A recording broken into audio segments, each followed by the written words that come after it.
Direct selling industry का future क्या है, इस बिजनेस की सच्चाई क्या है, लोग इस बिजनेस के बारे में बताने से क्यों कतराते हैं, लोग इस बिजनेस में काम करना क्यों नहीं चाहते हैं, क्यों डायरेक्ट सेलिंग बिजनेस में इतनी नेगेटिविटी है, क्या है इसकी वजह।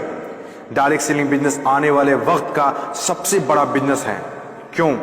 अगर आज आप दूसरी कंट्रीज को देखें, जो कंट्रीज आज डेवलप्ड है, उन सभी कंट्रीज के अंदर डायरेक्ट सेलिंग बिजनेस का बहुत ज्यादा प्रायोरिटीज दी जाती है, क्योंकि डायरेक्ट सेलिंग बिजनेस लोगों का बिजनेस है और जब तक दुनिया में लोग रहेंगे तब तक ये बिजनेस चलता रहेगा, क्योंकि ये बिजनेस लोगों पर डिपेंडेड है। जब तक लोग खाते रहेंगे, नहाते रहेंगे, कपड़ा पहनते रहेंगे, तब तक ये बिजनेस आपका चलता रहेगा। अपने इंडिया में कुछ लोग इसे फंसने फंसाने का काम बोलते हैं और कुछ लोग ये मानते हैं जिनके पास करने को कोई काम नहीं होता वे लोग ये काम करते हैं। मैं उन सारे लोगों से सहमत हूं, क्योंकि उन लोगों के पास अभी तक इस बिजनेस का प्रॉपर नॉलेज नहीं पहुंच पाई है। ये हम लोगों की जिम्मेदारी है कि इतनी पावरफुल और ब्यूटीफुल इंडस्ट्री के बारे में लोगों को समझाएं। दुनिया में कुछ ऐसे भी काम होते हैं जो लोगों को आसानी से समझ में नहीं आते हैं। एक छोटा सा एग्जांपल देता हूं। हम लोग दिन भर फेसबुक, व्हाट्सएप और यूट्यूब कितना यूज करते हैं और इसके लिए आपसे एक भी पैसा नहीं लिया जाता है। तो जरा सोचिए उनकी कमाई कैसे होती होगी, जबकि फेसबुक दुनिया के टॉप 10 बिजनेस में आता है कमाई के मामले में। कुछ लोग सोचते हैं अगर फेसबुक जब हमसे पैसा नहीं लेता है तो कमाता कैसे होगा। कुछ लोग सोचते हैं पता नहीं कमाता भी होगा कि नहीं। कुछ लोग कहते हैं जो डाटा हम लोग यूज करते हैं उससे कमाता है। डाटा का पैसा सिम वाले को जाता है, जिसका सिम हम लोग यूज करते हैं, चाहे वो एयरटेल हो या जियो हो। ना तो जानते हैं और ना ही जानना चाहते हैं कि कमाई आखिर कैसे होती है।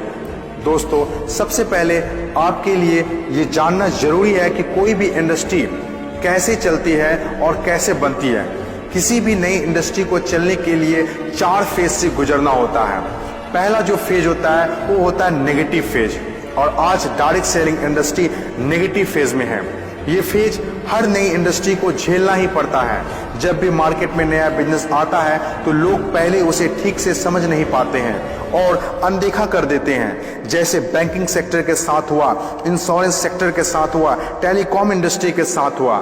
पहले ना तो लोग बैंक में पैसा जमा करते थे और ना ही इंश्योरेंस लेते थे, क्योंकि इंडस्ट्री नई थी, लोग डरते थे, किसी पर भरोसा नहीं था। लेकिन आज देखिए, यही इंडस्ट्री है जिसके बिना किसी राज्यों की कल्पना करना असंभव है। जब नई नई प्लास्टिक इंडस्ट्री स्टार्ट हुआ तो 95% लोगों ने इनकार कर दिया, ये कहकर कि यह पॉसिबल नहीं है। लेकिन उस वक्त भी 5% लोगों को विश्वास था और आज वही 5% लोग दुनिया में आगे हैं। आज हर चीज प्लास्टिक का है, जग हो या बाल्टी, कुर्सी हो या टेबल, खिलौना हो या फ्रेम, यहाँ तक कि डोर भी अब प्लास्टिक के हैं, जो आज से 20 साल पहले किसी ने सोचा भी नहीं था। आज direct selling business negative phase में है, इसीलिए इतनी सारी नेगेटिविटी है। और जब ये पॉजिटिव फेज की तरफ बढ़ता जा रहा है, नेगेटिव फेज में होने के बावजूद भी इस इंडस्ट्री ने कई लोगों की जिंदगियां बदल दी। दूसरा जो किसी भी इंडस्ट्री को फेस करना होता है वो दूसरा फेज होता है पॉजिटिव फेज। ये वो टाइम होता है जब लोगों का इंडस्ट्री के ऊपर ट्रस्ट बढ़ने लगता है, क्योंकि वे आसपास में रिजल्ट देख रहे होते हैं। और जो लोग उस वक्त डायरेक्ट सेलिंग बिजनेस में दिलचस्पी नहीं दिखा रहे होते हैं, अनदेखा कर रहे होते हैं, वे रिजल्ट देखने के बाद दिलचस्पी लेने लगते हैं और आपका काफिला और बढ़ने लगता है, रिजल्ट और बढ़ने लगता है, दिलचस्पी और भी लोगों में बढ़ने लगती है। जैसे बैंकिंग इंडस्ट्री और इंश्योरेंस इंडस्ट्री के साथ हुआ था। बैंकिंग इंडस्ट्री का वैल्यू तब पता चला होगा लोगों को जब किसी का पैसा घर में सुरक्षित नहीं रहा होगा। इंश्योरेंस के वैल्यू तब लोगों को पता चला होगा जब किसी के एक्सीडेंट होने के बाद उसके घर वाले को पैसा मिला होगा। तीसरी जो किसी भी इंडस्ट्री का फेज होता है वो होता है ग्रोथ फेज। जब एक बार लोगों को इंडस्ट्री पर भरोसा होने लगता है तो उनकी ग्रोथ बहुत तेजी से होने लगती है, क्योंकि ऐसे फेज में लोगों को ज्यादा समझाने की जरूरत नहीं होती है। और जब तक कोई कंपनी ग्रोथ फेज में नहीं आती है तब तक लोग उसके साथ जुड़ना पसंद नहीं करते हैं और जैसे कंपनी ग्रोथ फेज में एंटर करती है तो लोग उसके साथ ऑटोमेटिक जुड़ना और काम करना स्टार्ट कर देते हैं। चौथी और आखिरी फेज, हर इंडस्ट्री को इससे गुजरना ही होता है, कंपटीशन फेज। हर एक इंडस्ट्री के अंदर एक वक्त ऐसा आता है जब कंपटीशन बढ़ने लगता है। इंडस्ट्री और कंपनीज की ग्रोथ को देखकर ज्यादातर लोग कंपनी के साथ जुड़ना और काम करना शुरू कर देते हैं। ज्यादातर लोग ज्यादा प्रॉफिट के चक्कर में कंपटीशन होने लगता है, फिर चाहे कोई सेक्टर हो, बैंकिंग सेक्टर हो, टेलीकॉम सेक्टर हो या ऑनलाइन शॉपिंग हो। आज के टाइम पर हर सेक्टर में हाई लेवल कंपटीशन है। ये टाइम हम सब के लिए बेस्ट टाइम है इस इंडस्ट्री को जानने के लिए, समझने के लिए और इसे करने के लिए। According to FICCI, direct selling industry का मार्केट साइज 6000 करोड़ आंका गया है।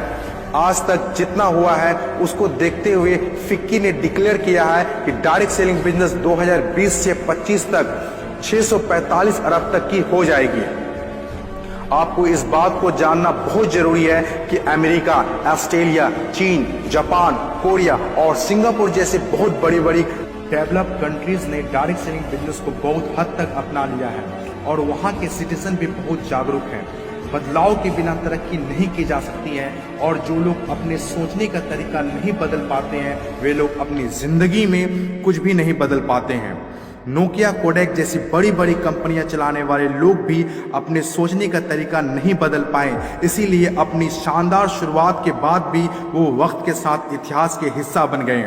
इन तमाम बातों में से मैं एक बात बताना चाहता हूं, बदलाव ही प्रकृति का नियम है।